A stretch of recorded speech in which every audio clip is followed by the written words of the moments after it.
Hello friends, you are welcome on this channel. In this video, we are going to start chapter 2 of the part 1 of the book Indian Polity written by M. Lakshmikant. So let's start. The title of the chapter is Making of the Constitution. So demand for a Constituent Assembly. It was in 1934 that the idea of a Constituent Assembly for India was put forward for the first time by M.N. Roy, a pioneer of communist movement in India. In 1935, the Indian National Congress, for the first time, officially demanded a Constituent Assembly to frame the Constitution of India. In 1938, Jawaharlal Nehru, on behalf of the INC, declared that the Constitution of Free India must be framed without outside interference by a Constituent Assembly elected on the basis of adult franchise. The demand was finally accepted in principle by the British government in what is known as the August Offer of 1940. In 1942, Sir Stafford Cripps, a member of the cabinet, came to India with a draft proposal of the British government on the framing of an independent constitution to be adopted after the World War II. The Cripps proposals were rejected by the Muslim League, which wanted India to be divided into two autonomous states with two separate constituent assemblies. Finally, a cabinet mission was sent to India. While it rejected the idea of two constituent assemblies, it put forth a scheme for the Constituent Assembly which more or less satisfied the Muslim League. Now, the composition of the Constituent Assembly. The Constituent Assembly was constituted in November 1946 under the scheme formulated by the Cabinet Mission Plan. The features of this scheme were: first, the total strength of the Constituent Assembly was to be 389. Of these, 296 seats were to be allotted to British India and 93 seats to the princely states. Out of 296 seats allotted to the British India, 292 members were to be drawn from the 11 governors' provinces and 4 from the 4 chief commissioners' provinces, 1 from each. Second one, each province and princely state or group of states in case of small states were to be allotted seats in proportion to their respective population. Roughly, 1 seat was to be allotted for every million population. Third one, seats allocated to each British province were to be divided among the 3 principal communities, Muslims, Sikhs and General, all except Muslims and Sikhs, in proportion to their population. Fourth one, the representatives of each community were to be elected by members of that community in the provincial legislative assembly, and voting was to be by the method of proportional representation by means of single transferable vote. Fifth one, the representatives of the princely states were to be nominated by the heads of the princely states. It is thus clear that the Constituent Assembly was to be a partly elected and partly nominated body. Moreover, the members were to be indirectly elected by the members of the provincial assemblies, who themselves were elected on a limited franchise. The elections to the Constituent Assembly for 296 seats allotted to the British Indian provinces were held in July-August 1946. The Indian National Congress won 208 seats, the Muslim League 73 seats, and the small groups and independents got the remaining 15 seats. However, the 93 seats allotted to the princely states were not filled as they decided to stay away from the Constituent Assembly. Although the Constituent Assembly was not directly elected by the people of India on the basis of adult franchise, the assembly comprised representatives of all sections of the Indian society: Hindus, Muslims, Sikhs, Parsis, Anglo-Indians, Indian Christians, SCs, STs, including women of all these sections. The assembly included all important personalities of India at that time, with the exception of Mahatma Gandhi.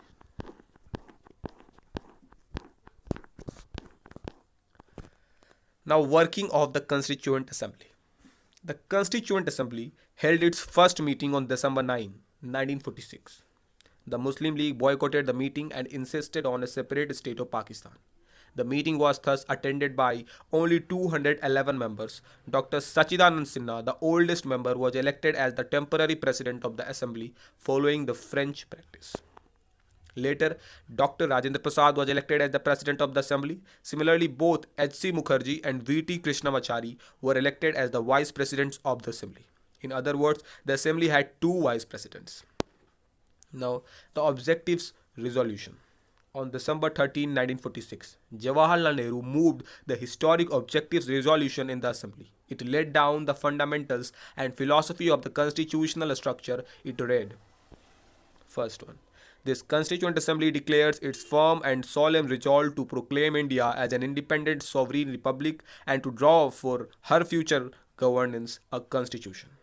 Second one, wherein the territories that now comprise British India, the territories that now form the Indian states, and such other parts of India as are outside India, and the states as well as other territories as are willing to be constituted into the independent sovereign India, shall be a union of them all.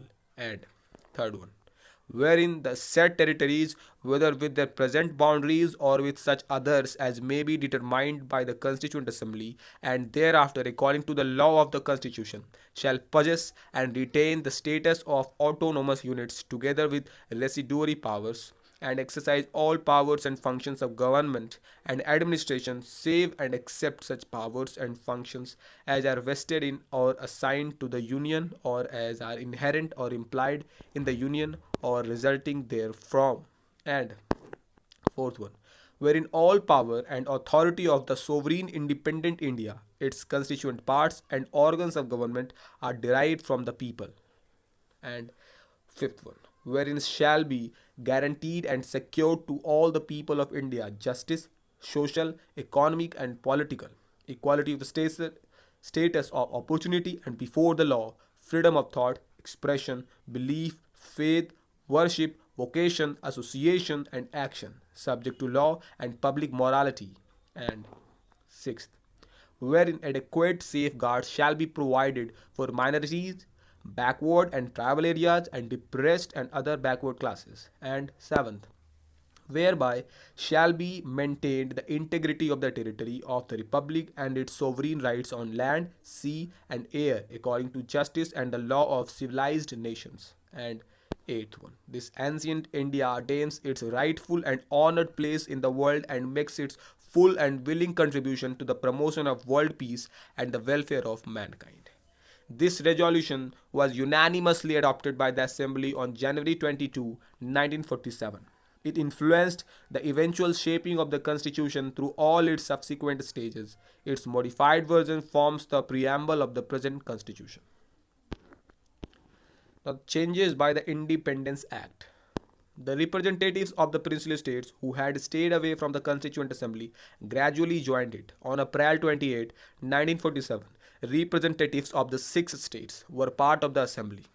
After the acceptance of the Mountbatten Plan of June 3, 1947 for the partition of the country, the representatives of most of the other princely states took their seats in the Assembly. The members of the Muslim League from the Indian Dominion also entered the Assembly. The Indian Independence Act of 1947 made the following 3 changes in the position of the Assembly. First, the Assembly was made a fully sovereign body which could frame any constitution it pleased. The Act empowered the Assembly to abrogate or alter any law made by the British Parliament in relation to India. Second one, the Assembly also became a legislative body. In other words, 2 separate functions were assigned to the Assembly, that is, making of the Constitution for free India and enacting of ordinary laws for the country. These 2 tasks were to be performed on separate days. Thus, the Assembly became the first Parliament of Free India, Dominion Legislature. Whenever the Assembly met as the constituent body, it was chaired by Dr. Rajendra Prasad, and when it met as the legislative body, it was chaired by G.V. Mavlankar. These 2 functions continued till November 26, 1949, when the task of making the constitution was over. Third one, the Muslim League members hailing from the areas included in Pakistan withdrew from the Constituent Assembly for India. Consequently, the total strength of the Assembly came down to 299 as against 389 originally fixed in 1946 under the Cabinet Mission Plan. The strength of the Indian provinces, formerly British provinces, was reduced from 296 to 229 and those of the princely states from 93 to 70. The state-wise membership of the Assembly as on December 31, 1947 is shown in table 2.4 of this chapter. We will see it later. The other functions are performed. In addition to the making of the Constitution and enacting of ordinary laws, the Constituent Assembly also performed the following functions. First, It ratified the India's membership of the Commonwealth in May 1949. Second, it adopted the national flag on July 22, 1947.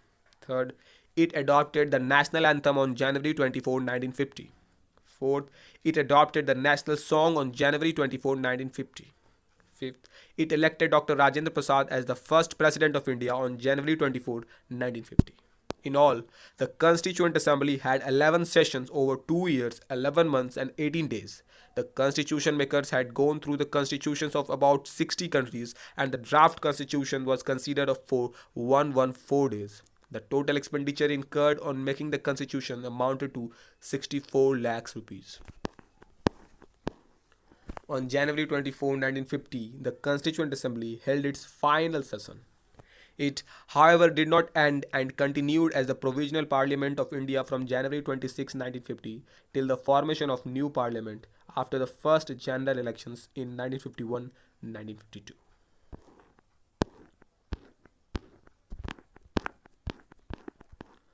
Now, committees of the Constituent Assembly. The Constituent Assembly appointed a number of committees to deal with different tasks of constitution making. Out of these, 8 were major committees and the others were minor committees. The names of these committees and their chairmen are given below. Major committees: Union Powers Committee, Jawaharlal Nehru. Union Constitution Committee, Jawaharlal Nehru. Provincial Constitution Committee, Sardar Patel. Drafting Committee, Dr. B.R. Ambedkar. Advisory Committee on Fundamental Rights, Minorities and Tribal and Excluded Areas, Sardar Patel. This committee had the following 5 subcommittees. First one, Fundamental Rights Subcommittee, J.B. Kriplani. Minorities Subcommittee, H.C. Mukherjee. Northeast Frontier Tribal Areas and Assam Excluded and Partially Excluded Areas Subcommittee, Gopinath Bardoloi. Excluded and Partially Excluded Areas other than those in Assam Subcommittee, A.V. Thakkar. Northwest Frontier Tribal Areas Subcommittee. Rules of Procedure Committee, Dr. Rajendra Prasad.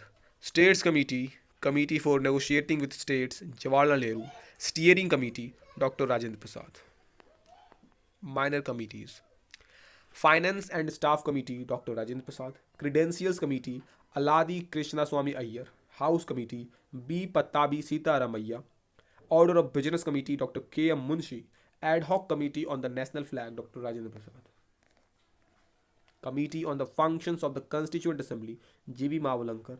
Ad Hoc Committee on the Supreme Court, S. Varadachari, not an assembly member. Committee on Chief Commissioners Provinces, B. Pattabi Sitaramaiah. Expert Committee on the Financial Provisions of the Union Constitution, Nalini Ranjan Sarkar, not an assembly member.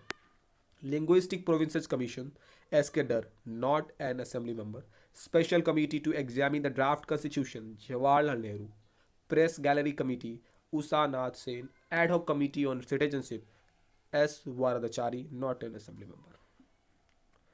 Now the Drafting Committee. Among all the committees of the Constituent Assembly, the most important committee was the Drafting Committee, set up on August 29, 1947. It was this committee that was entrusted with the task of preparing a draft of the new constitution. It consisted of 7 members. They were Dr. B.R. Ambedkar, the chairman, N. Gopalaswamy Iyengar, Aladi Krishnaswamy Iyer, Dr. K. M. Munshi, Syed Muhammad Sadullah, N. Madhava Rao. He replaced B.L. Mitter, who resigned due to ill health.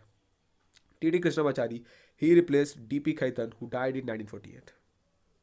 The Drafting Committee, after taking into consideration the proposals of the various committees, prepared the first draft of the Constitution of India, which was published in February 1948. The people of India were given 8 months to discuss the draft and propose amendments. In the light of the public comments, criticisms and suggestions, the Drafting Committee prepared a second draft, which was published in October 1948. The Drafting Committee took less than 6 months to prepare its draft. In all, it sat only for 141 days.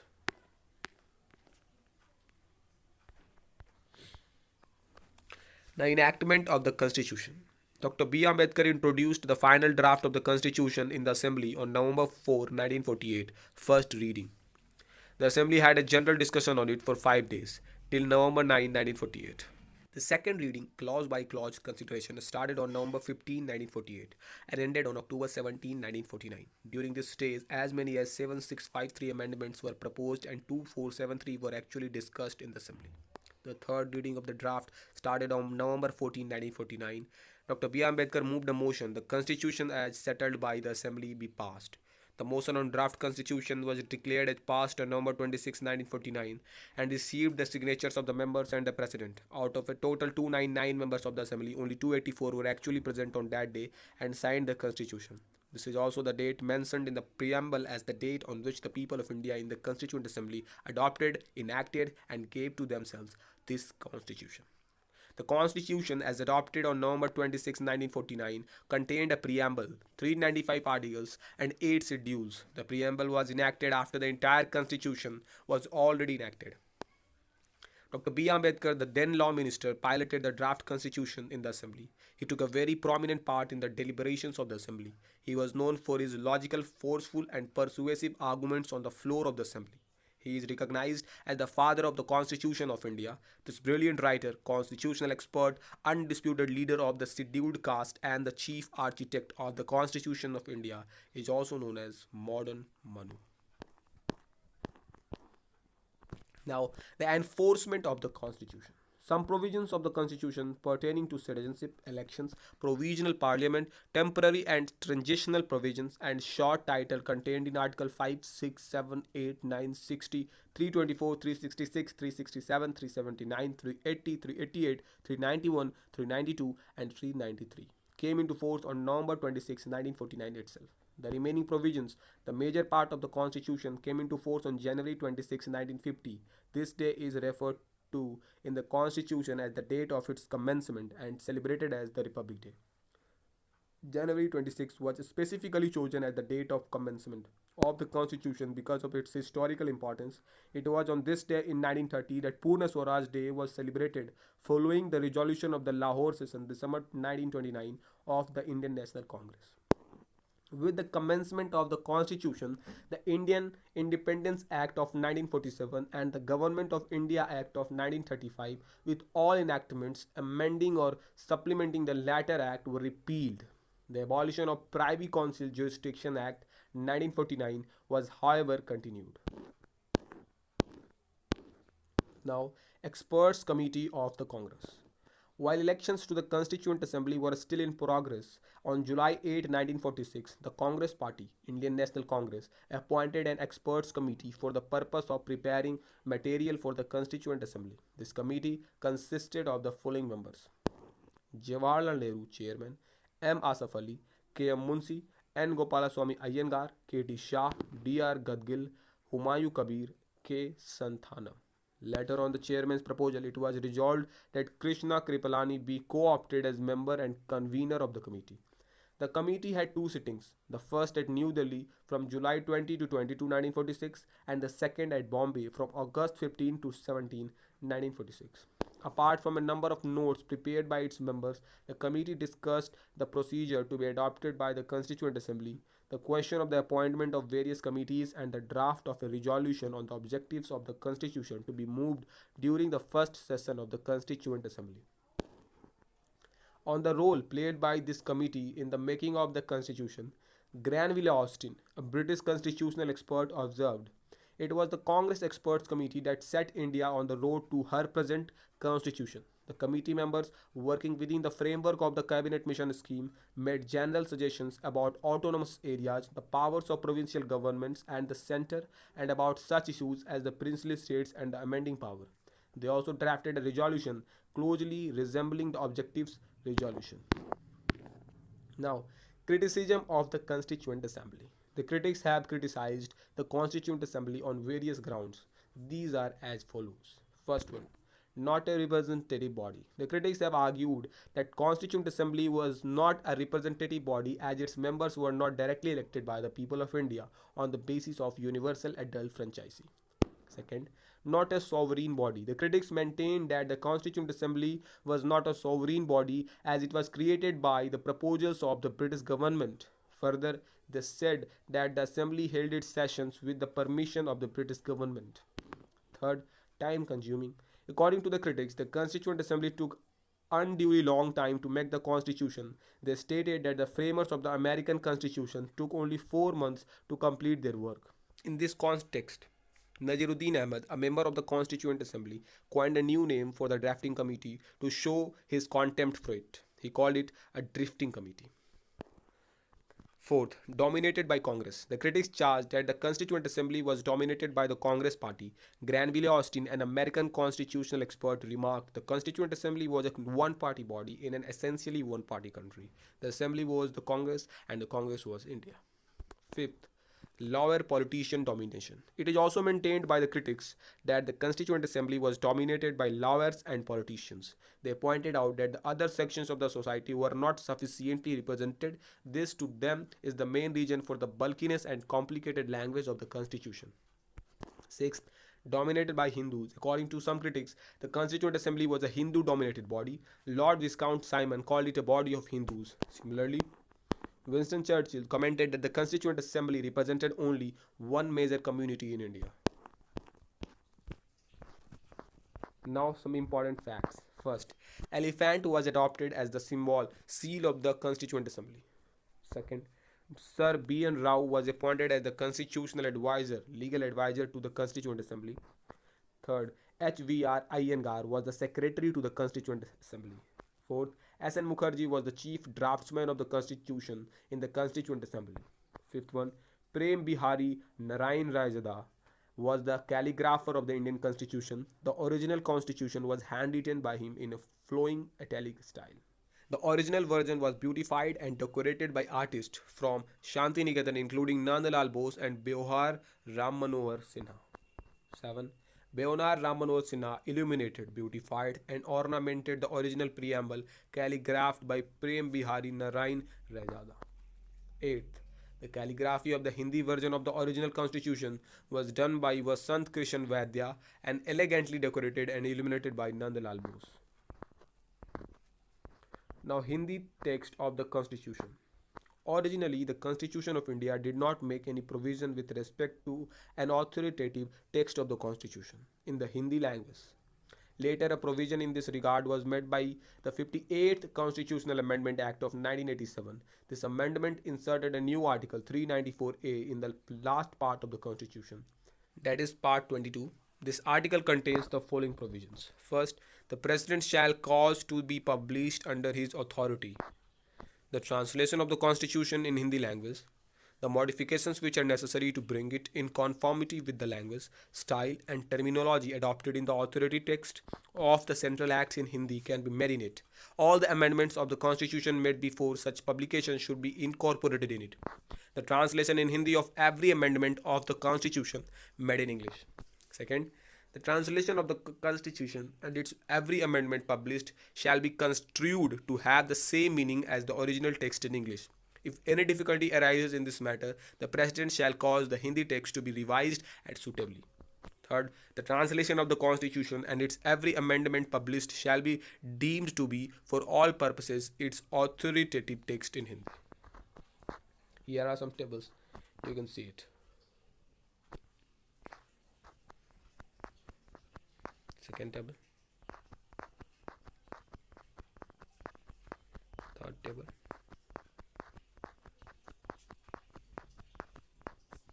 fourth table,